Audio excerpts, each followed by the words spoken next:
Nick Taves again. Welcome back to the show.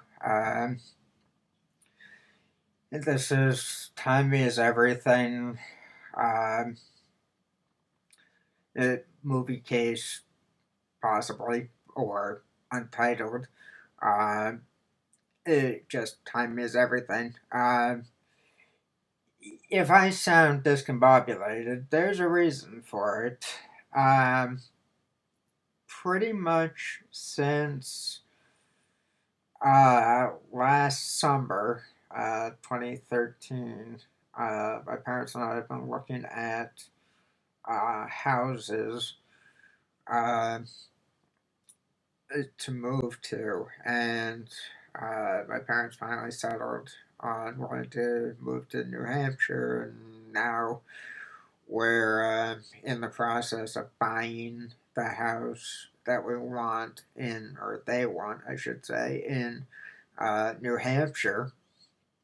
Uh, so while that's going on, we're getting ready to put our house on the market here in Massachusetts.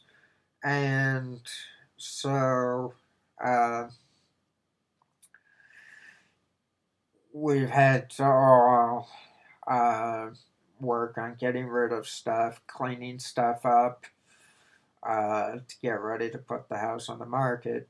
And as such, I've been running around like a chicken with its head cut off since last Thursday or Friday. I forget which day now. Uh, this is the what 15th of uh, January 2014. So I've been running around since the predating Friday at least, if not Thursday. I think it started Thursday actually. But I've been running around packing stuff up that needs to be hidden from the people that will inevitably be walking through the house at the open house and or on showings of the house. So that means Blu-rays, DVDs, external hard drives, and books. I've had to clear all that stuff out so that people don't get tempted to steal stuff um, or want to steal anything. Now, that said, uh, this is partially the reason why I'm doing this podcast is to say uh, that I won't be able to podcast for a while. I don't know for how long. I will still be doing, if you're friends with me on Facebook, I'll still be doing uh, postings there as much as I can while I'm in the house. Uh, but I will not be doing podcasts for a while just because it's hard to pack and unpack uh, uh, external hard drives that you want to keep hidden uh, from possible thieves. So that's why I won't be doing podcasts for a while. So that's really the only purpose I had for doing this episode was to say that it's not this is not the end of the podcast that I have done will be doing. Uh, there's just going to be a large hiatus until after remove because it's a nightmare to try to keep taping up and untaping boxes, as you can well imagine, to do the move. So it's going to be a while until the next podcast. I don't have a date as of yet on that, but obviously I will post something on Facebook if you're friends with me, and you'll be able to see when that's going to be. Uh, but that said, let's have a little fun uh, if we can. So that's the this is all the big news right now that we're putting the house on the market and we're buying a house in New Hampshire to move to. Um, so I could go into details about the kind of people we're working with on trying to do this move. Um, but what I was taught was, if you can't say anything nice, don't say anything at all. Uh, so I'm gonna try to be as nice as I can with it. Um, the broker that we're using for our house in Massachusetts is really nice. She's good at what she does. Um, and I have complete faith that she'll be able to bring people to the table that will like the house, if you will. So I can't say anything bad about her. The broker we're using in New Hampshire on that deal is competent in what she does, but she did something that rubbed me the wrong way, and that's why I gotta be careful with what I want to say about her. Basically, we looked at a house in New Hampshire, and was it New Hampshire? Not, I'm trying to figure out. Yeah, it was New Hampshire. Okay, we looked at a house in New Hampshire, and uh, you know, it looked like it could be a good spot. Um, Nice big barn, uh, a garage, separate building with a loft in it, and a decent house. Uh, but the floors were kind of warped. And now we've been in other houses that were where the floors were warped, but uh, the worst one was the one prior to the one I'm talking about. The one I'm talking about uh,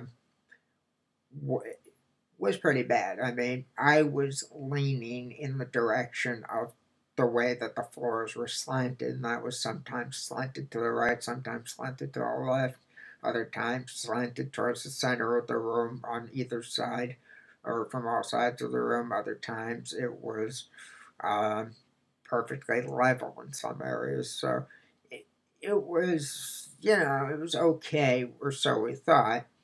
And then we did a P&S, which is purchase and sales agreement with them, and we did the house inspection, uh, which means test the water, um, at the foundation of the house, the this and that and the other.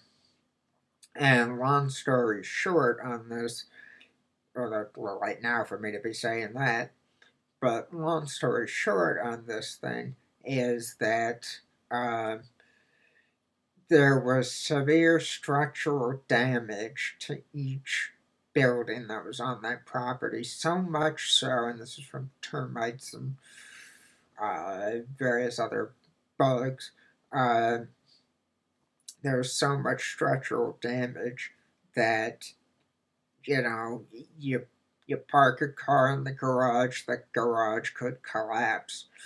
You put a horse in the barn, and anything above it, that floor above it is going to collapse onto the horses and kill them.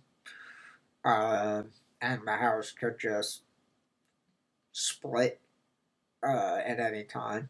So I mean, it was severely bad, and so anyway, we opted out of that, got our money back and what have you, because you have to put down money on the deal and what have you.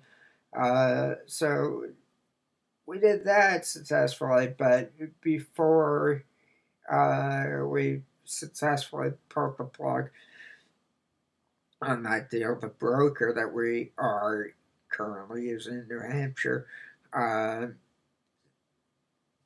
she was pushing us with what um, the sellers of that house wanted to have happen. And it was like, oh, well, we'll go hands on this thing, repairing it, whatnot, even though they said they wouldn't redo any structural damage, and that was the bulk of what the problem was. So it was like, what side of your ass are you talking out of, to put it as mildly as possible?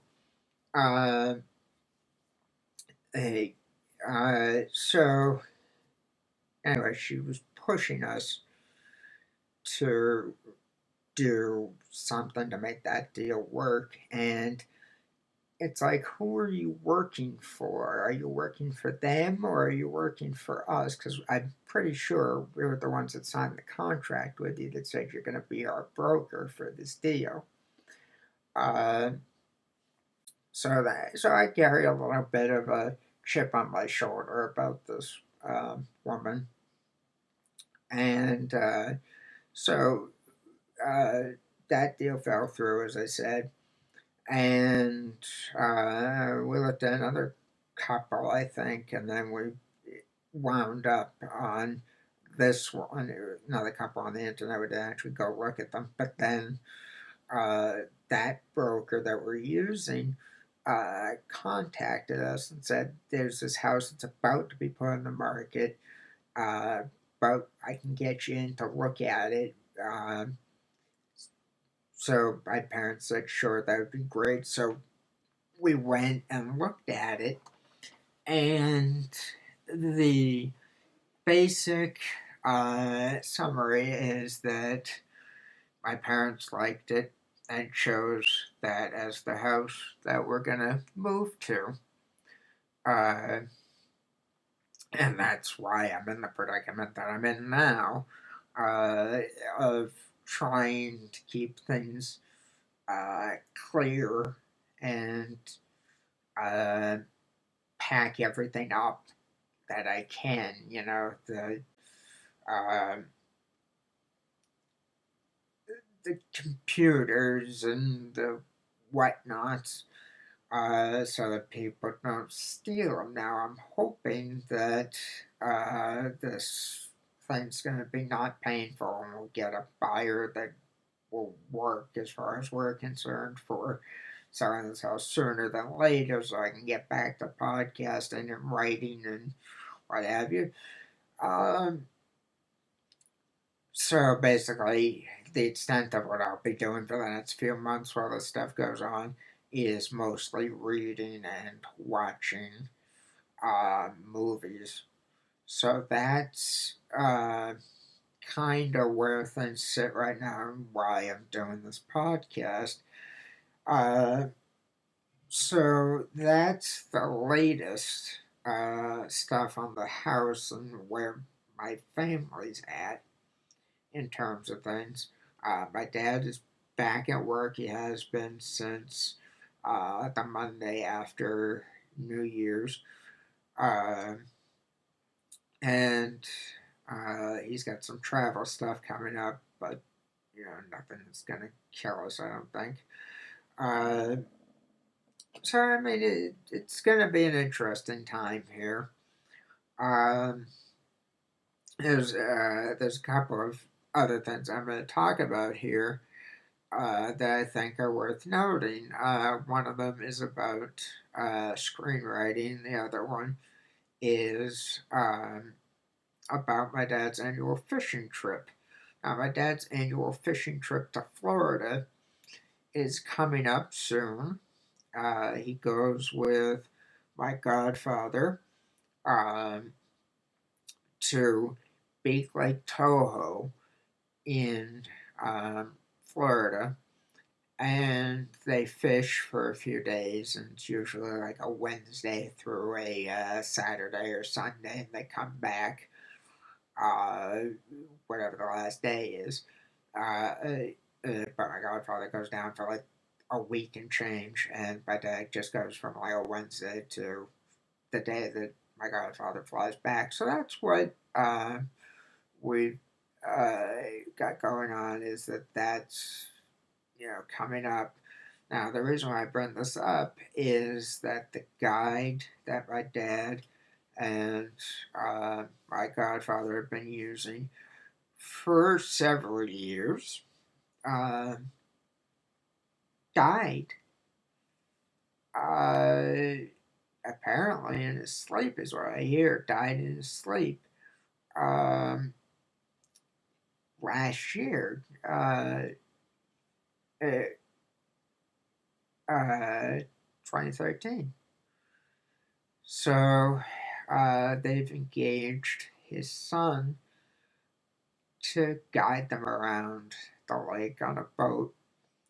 And incidentally, just as a little piece of trivia, uh, Big Lake Toho was where some of uh, Billingville's movie Bait Shop uh, was shot.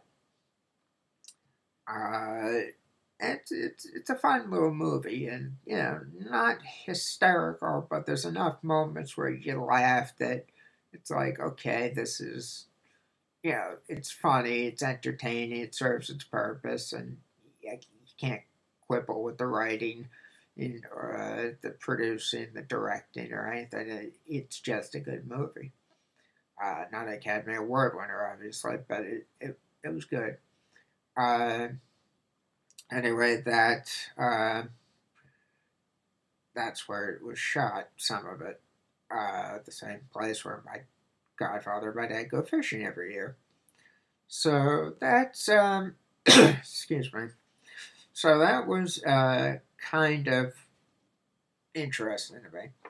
Now, the other thing, speaking of movies and writing or lack thereof, for a time being, uh, we uh,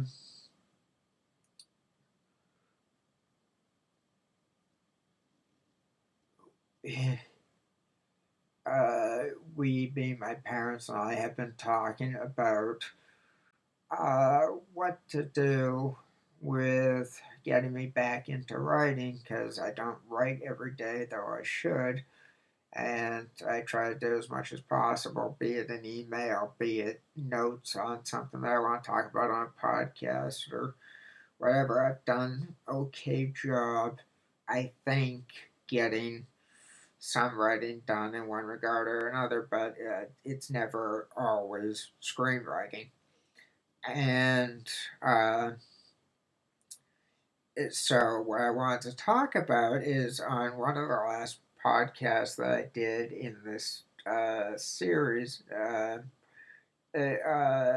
R.I.P. Mercedes Kearney, uh, that I said that I was going to be writing a script based on the friendship that I had with Merce and um, uh, or Mercedes or whatever you want to call her. Um, and I I have outlined the script, but I'm reluctant to start writing it until after the move, because it's a time consuming process. And once I get into doing writing or whatever, I don't want interruptions. I want to be able to go at it a little bit every day until I feel like I need a break, and then go back to and stuff. But in the meantime, I cranked out a couple of, three scripts uh, last year. Uh, one of which is based on true stories from college. They're so screwed up that you wouldn't believe them. I mean, it. You've heard them on the moving violations episodes of this podcast series, and it's apparently funny is the feedback that I've been getting. I set out to write something that was comedic in tone, mm, to tell some of the stories from college, and that's the intent of it. But as if it's meant to be a series, TV series, if it were to go on for a while, it would get into civil rights violations and me getting out of college the way that I did, with all the problems that I had. Some of the stuff is funnier than others, and it gets a little bit darker later on in the series based on my notes and the stories that you've heard on that Moving Violations series. So it it's it's a good thing. I think people are telling me it's funny that people have read it. Um,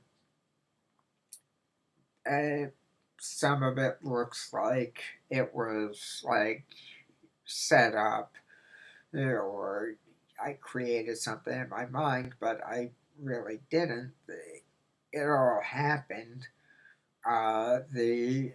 The name of the first script in that series, or the title of that episode, is "I Shake Hands with You, but I See You're Busy," and that's a punchline, or part of a punchline into a story I told about a cake party night in college, and that was in that particular story was one of the ones I did with Mike Emholt and Casey Corey. Now it's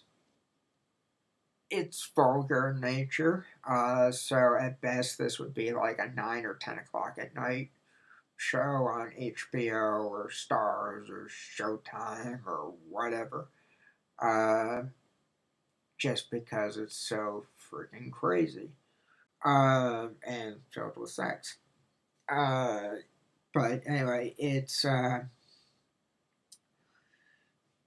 good script. I like it. It's 19 pages long, and I ran it by Drew Perlman, who was kind enough to take a look at it and give me some thoughts on it. Now I'm still waiting to hear the rest of those thoughts, because apparently he said in an email to me that he had a few more thoughts that he'd like to talk to me about for the script.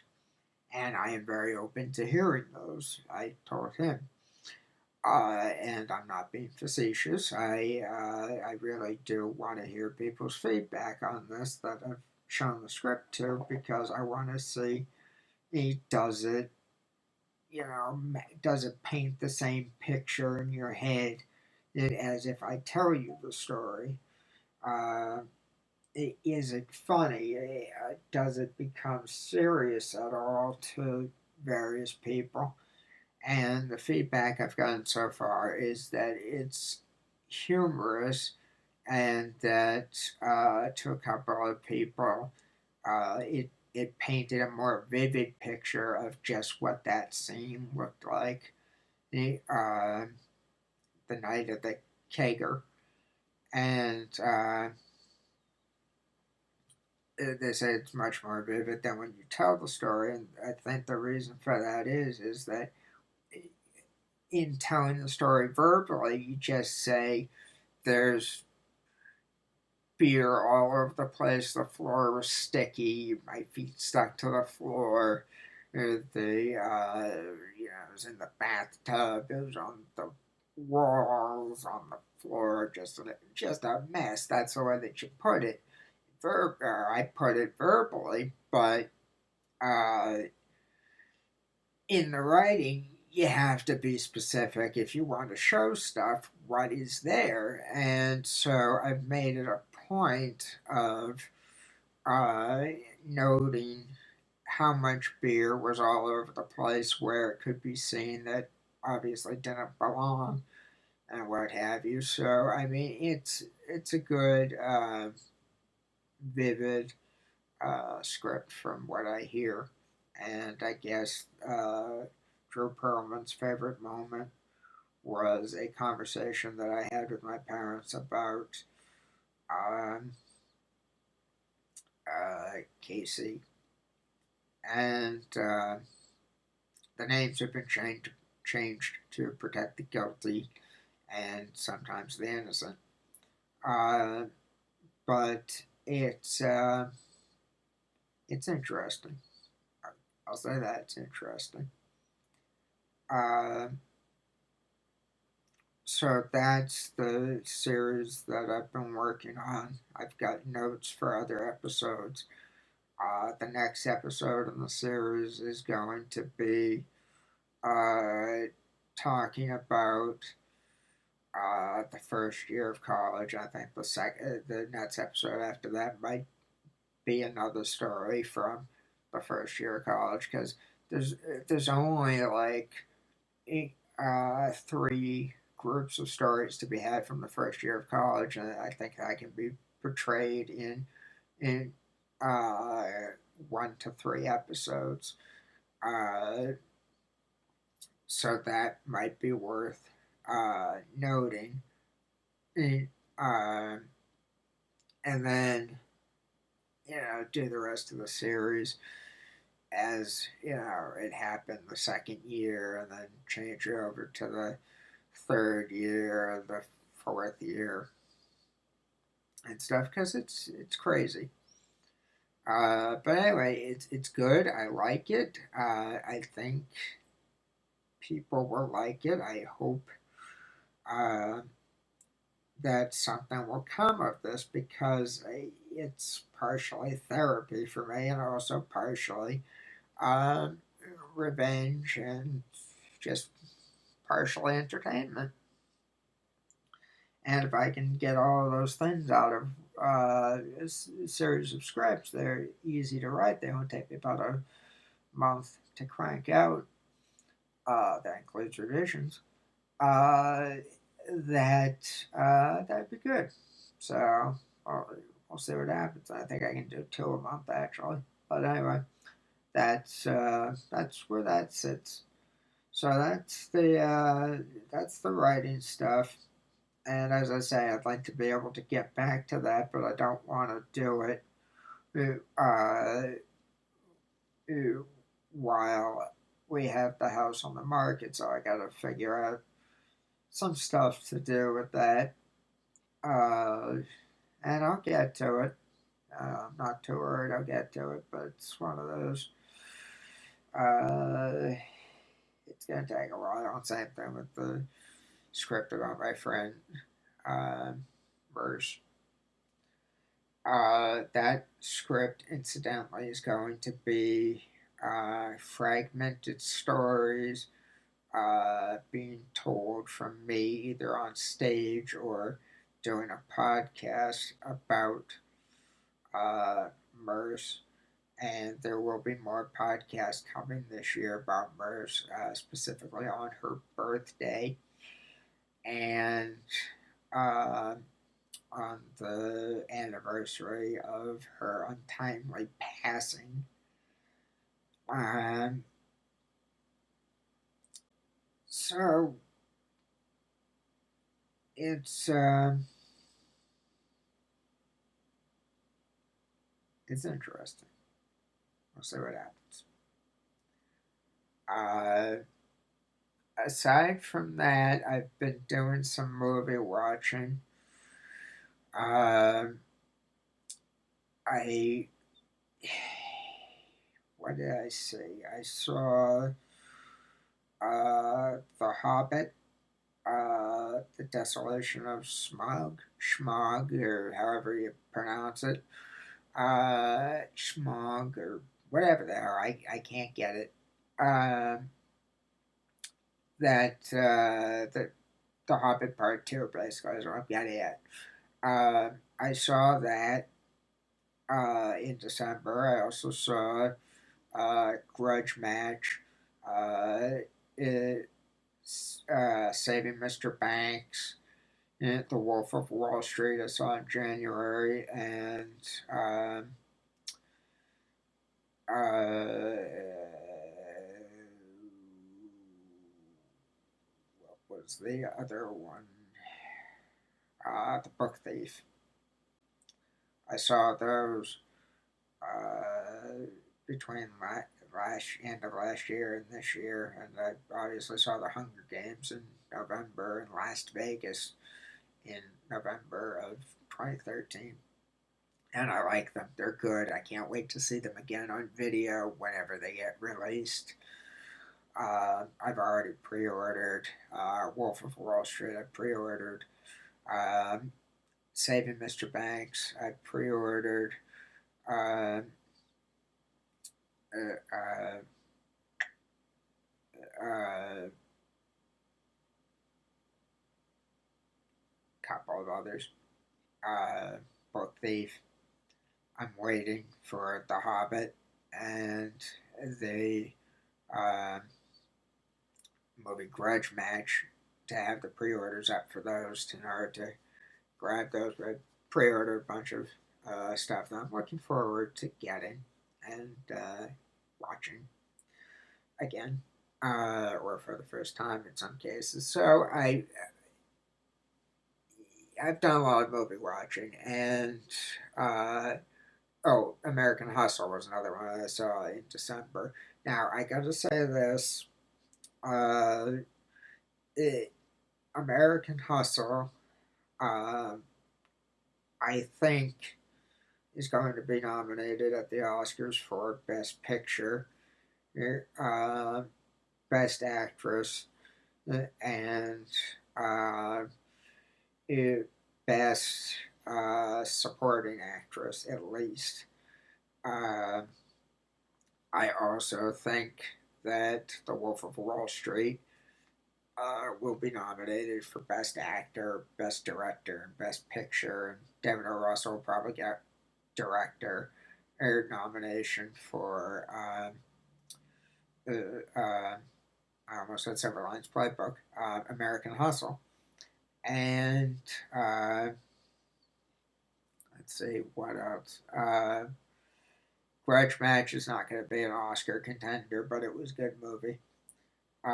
Saving Mr. Banks might get some nods, uh, at least for Emma Thompson, who plays P.T. Travers in the movie. She'll always get nominated. But by far and away, I think Best Actress, from what I've seen, has to go to Amy Adams. For American Hustle, Best Supporting Actress has to go to Jennifer Lawrence for American Hustle. Uh, Actor, I'd like to see DiCaprio get it, but we'll see what happens. Director, I think uh, David O. Russell should get his for American Hustle. So David O. Russell for American Hustle. So poetic there. As pointed out also on a couple of Hollywood Babylon episodes from Kevin Smith and Ralph Garman on smodcast.com or iTunes, wherever you listen to it, Stitcher, whatever. Uh, uh, so uh, that's uh, that's the movies. That's who I think should win and what for and what have you. Uh, Now I want to say this. Now the reason why I'm rooting for Jennifer Lawrence for Best Supporting Actress is that she's a really good actress and she makes you feel for her character in the movie. American Hustle. But if you have any doubts as to the talent that this young lady has, take a good look at The Hunger Games Catching Fire. The last shot of that movie is a static shot of her face, and her face emotes the feelings of being scared and unsure of what to do next, and then it changes to anger, and then from anger it changes to okay, I'm ready for battle, which is going to be broken into two movies now for Mockingjay Part 1, which comes out this year, and Mockingjay Part 2 that comes out next year, 2015. So I gotta say, that shot, the way that her face emotes is fantastic. You know exactly what the character is going through, the intensity of the feelings, and it makes you ready as well for the next one in the series. So, uh, just a great actress. And uh, as I say, when she's teamed with Bradley Cooper, it's kind of like teaming Depp with Helena Bonham Carter, and or Cary Grant with Katharine Hepburn, or Rosalind Russell, or uh, Myrna Loy, or William Powell and Myrna Loy put together. It it was that um, chemistry. It works well, and David O. Russell is a good director for putting those two together, and it's gotten other directors to do that as well. And I can't say heartily enough that I look forward to hopefully many more teamings by that group. Uh, so uh, that's me sending praises for Jennifer Lawrence, and it's hard to say that you can replace Cary Grant because you can't, but the current equivalent of Cary Grant has to be Johnny Depp, eh, eh, for his generation of actors, and it has to be Bradley Cooper for his generation of actors. So that's where that lies. I am perfectly happy to continue talking at great length about movies and critical analysis of each film, uh, but that I think would be boring at this point because it's either you've seen it and uh, you agree or disagree with me, or you haven't seen it and I'm spoiling stuff for you and telling you a way of thinking about the performances or the editing or whatever. And I promise I will do some of that on upcoming Moviecase episodes after the move. But in the meantime, uh, that's as far as I'm going to go down that road. Now, I gotta say, in all honesty, in terms of my mental well being at the moment, I am still shaky from the loss of Merce uh, at an untimely young age. And uh, it, I feel like I'm walking in a fog most days now. Uh, I'm coherent to some extent, as you can hear, but that coherence is going out the window pretty quickly between the stress of packing stuff up, getting ready to move, uh, trying to see friends before stuff happens, and whatnot, etc., etc., etc., etc. We we just don't know when any of this stuff's going to happen, and by that I mean my parents and I don't know when exactly the move's going to take place, how many trips it's going to take, etc. For that, number one. But then number two, you also never know when you're going to lose somebody, because people can die at any age and sometimes before they're even born, for one reason or another. And it's a terrible thing, especially to lose a friend or a loved one, be it a parent or brother or sister or cousin. It's a terrible thing when people die, especially terrible when they die what I would say is a horrific death. And that's the only way that I can describe what happened with MERS. So you will hear more about that on the anniversary of her passing. Um, and her birthday will be the celebration of some of the stuff that she and I would talk about.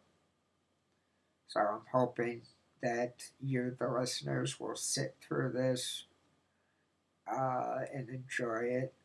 Uh, I don't know what else to say. I'm hoping that it's somewhat entertaining. I'm hoping it comes across that I am utterly sincere about my friendship with her, and that it is a big loss, and as big of a loss as it is for me, it's even worse for her parents and the rest of her family. It's untimely, it's awful what happened. The guy's in jail now, probably be out in a few years, unfortunately, but uh, just a terrible thing all the way around. There's no nice way to put it.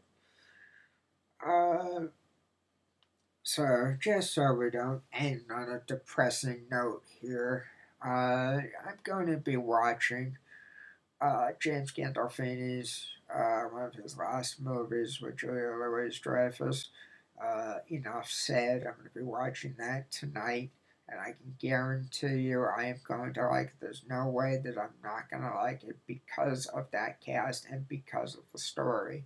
Now, it might be, I'm projecting here, it might be a little bit minor compared to what it's built up in my mind to be, but I don't think that it will be a disappointment. Uh, I don't think that's the key phrase there. Uh, so we'll see about that. I'm going to be seeing Carrie, the remake, pretty soon, and we'll see what I think of that. And The Counselor, the Ridley Scott film, I'll be seeing that and see how I feel about that, and I'll talk about this stuff on whatever the next podcast is when I get around to doing these again. In the meantime, you might be interested to know that Thomas Sawyer is in the midst of applying to grad schools, both locally and in other states, that he feels would be good to get the kind of education that he wanted versus what he felt he was getting in Texas at the last grad school he was at for his doctorate. Um, Aside from that, I will be seeing him probably a few times between now and the move. He's also still trying to get stuff together for the wedding, and so is his fiance, but his fiance is working, and he has to find a job. Uh, but while he's unemployed, his parents have been keeping him busy, and going to visit his fiance or having his fiance visit has been keeping him busy as well. None of this is bad at the moment, but it is what it is. Uh, I will say this as a matter of documentation. Thomas sometimes uh, will blow me off, and not in a sexual way, thankfully, because I don't go that way. But, sorry, these are the jokes. Uh, but he would blow me off on occasion, and I had some choice words with him before about it, and he said, "Well, this is the way I am. You have to accept me." So, that led into, okay, I'm not talking to you for a while. This is a while ago, a few years back, uh, 2010 to 2011. We're talking, and so that was that was that. That fight's gone, and he was doing okay for a while, but then he started blowing me off again when he was in the grad schools that he was in, and I tried to chalk that up to he's just busy with stuff, but it got to the point where it became unreasonable recently, and he'd make plans with me and then cancel it by waiting till past the time that he and I were supposed to either get together or talk to plan whatever the next hangout was, and he'd go, "Oh yeah, sorry, I can't do this," and then he'd just say, "Yeah, yeah, I'm gonna not sugarcoat this." He'd say some dumb and insulting things that I know he didn't think about the way that he was coming across, but uh, I had words with him about that the other day, and so far he's doing okay. Still piss poor time management.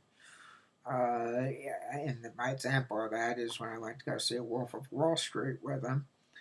Uh, the idea was to go to a 12:30 show, and he blew through that because he and his family were having a discussion at their church with the priest and what have you. And then we were supposed to go to a 1 o'clock show, and he showed up at my house to pick me up at 1 o'clock.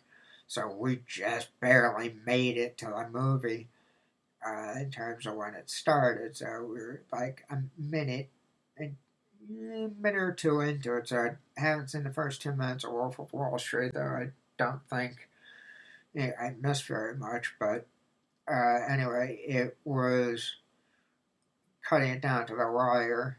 Uh, and I gave him a little chastisement for that. Nothing mean spirited or hateful.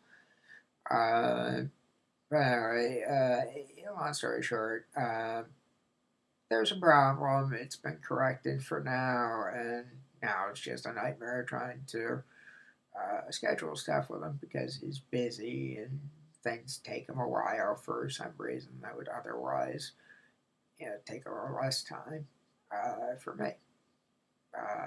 But I don't know the process of what he's doing right now, so I can't say that it's unjustified. But be that as it may, Thomas, if you're hearing this, I'm not mad at you or anything. I'm just one, killing time on a podcast, and two, telling about things that are going on. So I'm not mad or anything. Uh, that's about as much as I can say about that stuff. Uh, Aside from that, uh, a friend of mine from back at Willow Hill days, which was the school that I went to from mid fifth grade till graduating high school.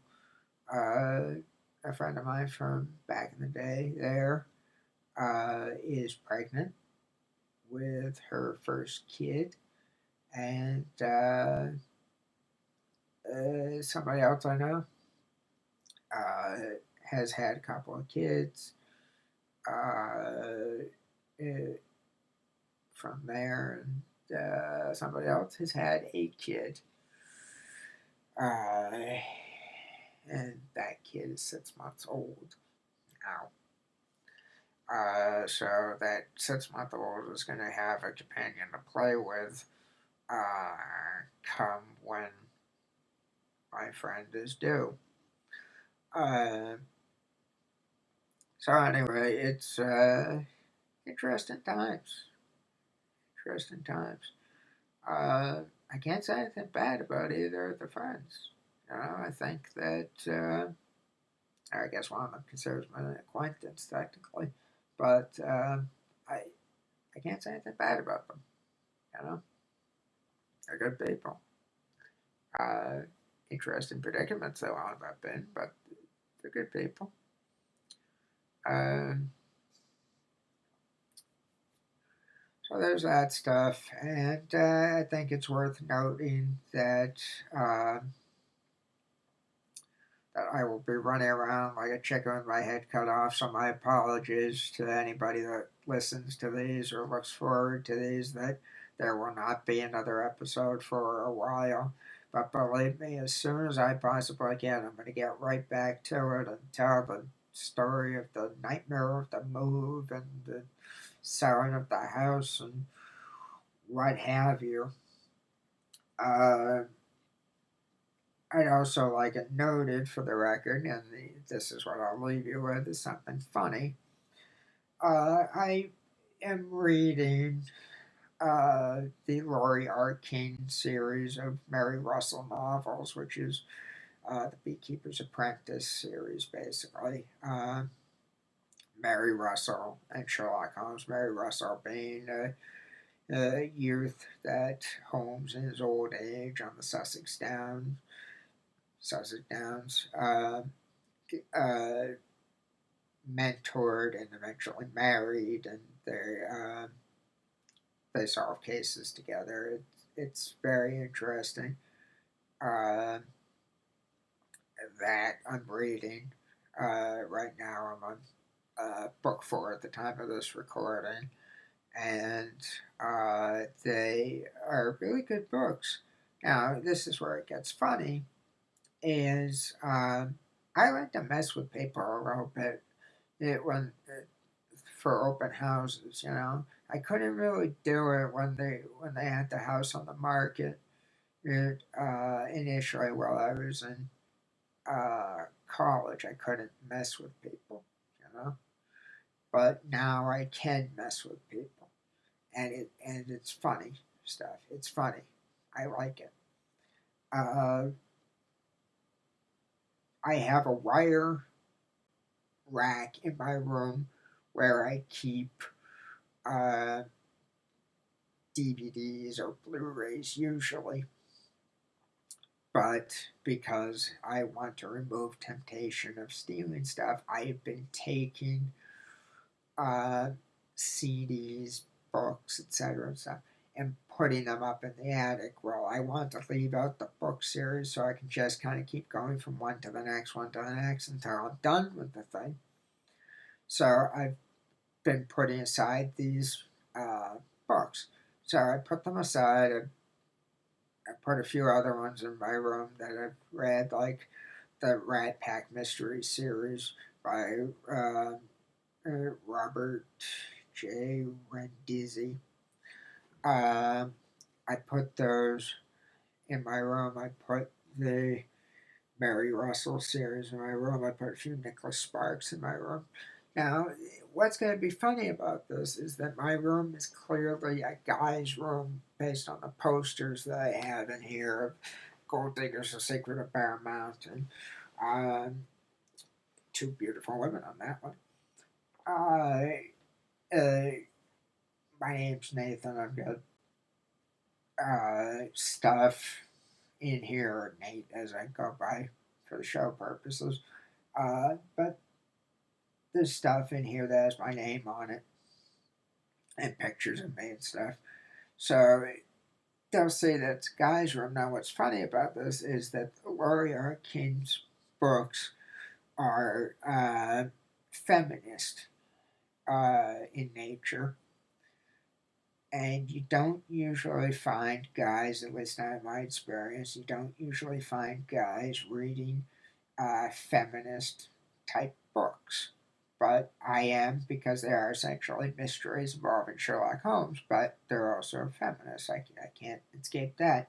So the way that I'm messing with people is that I'm leaving in the Mary Russell series on my shelf, or wire rack shelving, in my room, so that it looks like there's a reason why those shelves are there. It's supposed to be bare.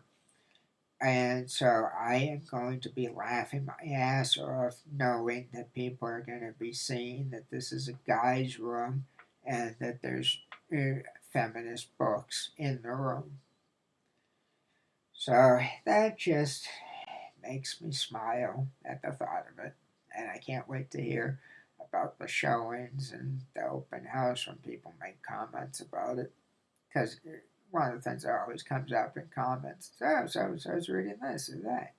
I know that, having gone through several housing things, so it's going to be funny. Excuse me, that was a cough. Uh, so that's it. It's funny. Uh, I will see what happens with the script that I talked about with Perlman, Drew Perlman, and see about trying to crank out other scripts once the move takes place. But in the meantime, I'd like to thank you, the listeners, for letting me bend your ears for a few years now. And I look forward to doing it some more. Hopefully, it's better stories than what was happening last year. And yeah, I mean, happier stories. But we'll see what happens. So, with that, I'm Nate Taves. Thanks for listening. And I'll see you in quite a while for uh, the next one.